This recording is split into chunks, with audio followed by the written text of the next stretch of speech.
Night has fallen, and Bobby San Jose is thinking about sleep. It's always nice to think you're on the beach, so you do a beach tale. You can dream you're somewhere cool with an umbrella or some cold drink, and you can put your mind somewhere that's where you're at.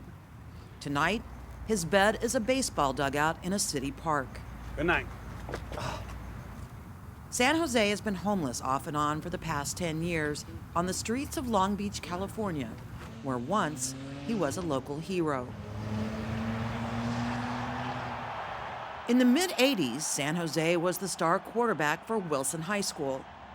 Al Taylor was San Jose's high school coach and started him as a sophomore. Bobby threw little darts. He had the release up over his ear, his elbow was up high, shoulders square. He had a real athletic ability to run. He's pretty fast.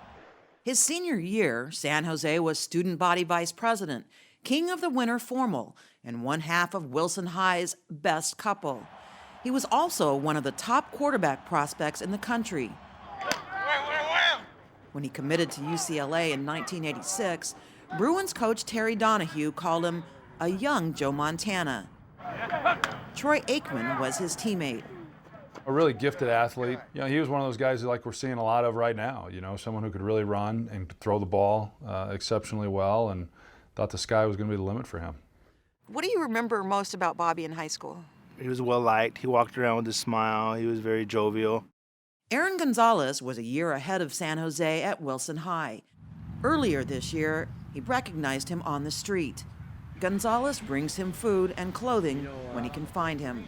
Used to, yeah, but now you're... And he helped arrange our first meeting. At Wilson, how good were you? Pretty good. I never thought I was as good as I thought I was. You never thought you were as good as you thought you were? No, as other people told you were. Oh, okay. It's like, no, I didn't do that until you watch film and think, I was okay, you know, I was pretty good. Bobby, San Jose. Over the course of 2 days, San Jose is friendly, polite, and welcoming. Sitting here watching nothing but the wind blow is stress relieving. You don't have anybody pressuring you. He shares his story freely, but often in quick, disjointed bursts. Going through the stress, you just told me how I'd feel. His thoughts wandering and crowded. Pressures of stress, of life-threatening things. It's happened to me. Skipping from one to another. But you come home and stress me out. Handle your job. He returns often to the word stress. The world got bigger and my stresses got bigger. Despite San Jose's success in high school, his teammates began to notice something was amiss. When we come back into the huddle, he didn't seem to be there. There's William. Yeah, and that's Bob there. Yeah. Blake Anderson was an offensive lineman on San Jose's team. If it was pressure from winning on the football field or what, his mind seemed to be other than with the team and where it was going. San Jose said kids at parties started giving him cocaine. They knew I had nothing. I played well. I did a good game, Bobby. You have so much. I mean, you even borrow clothes from us. You know, hey, look at this thing we got. It makes us feel great. I want to go to school and maybe buy this drug and feel good every night. San Jose says he began to feel pressure listening to the voices of his peers, and then began hearing voices inside his head. It first started with the stresses of being a sophomore, older kids saying, oh, I got to do what they say. I got to impress them. Those voices of stress, I had no one to talk me through them. Those voices were killing me at 10th grade age. Stage fright, oh, I had it bad. That was the game that counted. And that made Dr. Jeffrey Lieberman is the president of the American Psychiatric Association. Since Outside the Lines does not have access to San Jose's medical records, Dr. Lieberman agreed to evaluate him based on our interview. He likely suffers from a psychotic disorder or some closely related variant, which most likely is schizophrenia. He has experienced hallucinations where he's heard voices. Moreover, one of the things which triggers the onset of schizophrenia is drugs, and particularly drugs like cocaine, methamphetamine, or marijuana. According to Lieberman, a traumatic event just before San Jose's high school graduation could have derailed his already deteriorating mental stability. On the morning of May 1st, 1986, San Jose was in here, room 105, government class. At about 10:15, he was summoned to the school's office and given a suspension notice. Then, he and 6 other students were arrested, handcuffed, and placed into squad cars. San Jose was charged with offering to sell cocaine to an undercover female agent who had enrolled in the school as part of a Long Beach police sting. I just thought, no way, it couldn't be. This all-American kid wore Bermuda shorts, polo shirts, and went to school every day and played football on Fridays. The news stunned the school and the community. The Long Beach Press-Telegram played the story on the front page. I was young, and none of us are prepared to have. What parent would like someone coming into their school system as a young kid and saying, I can control your kid's destiny, his life by one day. One mistake can dictate what he does for the rest of his life. It can mess up his dreams and everything else. It wasn't done right. I wasn't a drug dealer. San Jose admits he took $50 from the undercover agent, but insists he never delivered the cocaine.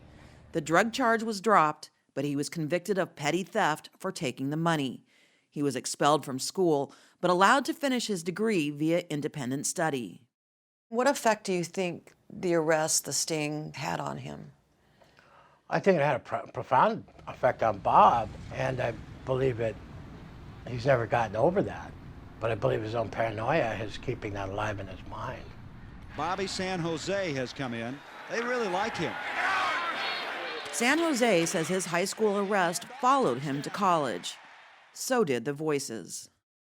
How did people judge you and treat you when you got to UCLA? It was horrible. It was a big joke.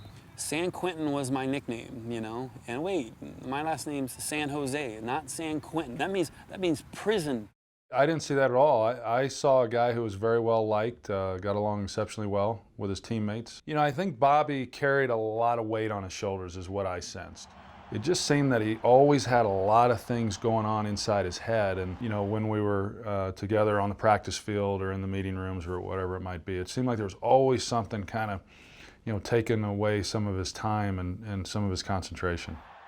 San Jose played quarterback in 2 games in 2 years at UCLA, 388, and then transferred to Long Beach State. After college, San Jose was briefly in the Los Angeles Rams training camp before eventually surfacing back in Long Beach. What did he tell you about his situation, how he ended up on the streets? He kept referring back to the time of the incident back in 1986. He just had said that was his downfall.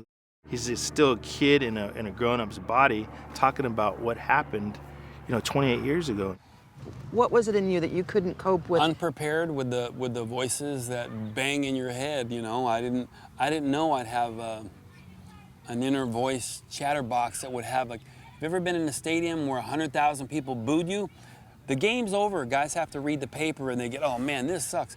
To walk around your whole life feeling like people are laughing at you, thinking you're something you're not. Oh, you got caught or busted for this. This is who you are. No, that was something I did. In August, 2 weeks after our interview, San Jose was arrested and charged with possession of a controlled substance without a prescription. He says leaving the streets could help him escape his past. It's just where I stay is causing all the stress. Move to somewhere nicer and deal with my stress and get away from it to something nice.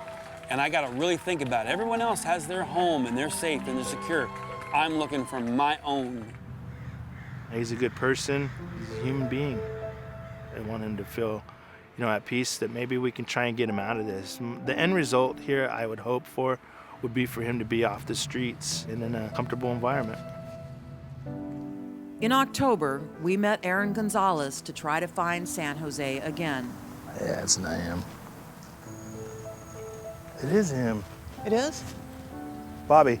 You got a new car? We unexpectedly found him asleep under a picnic table. This is a waste of my time. I don't know you well or who you are and who... After a few minutes, San Jose gathered his belongings and left the park. It was the last time we saw him alive.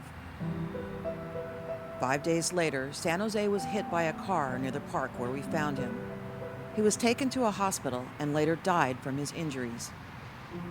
Bobby San Jose was 46 years old.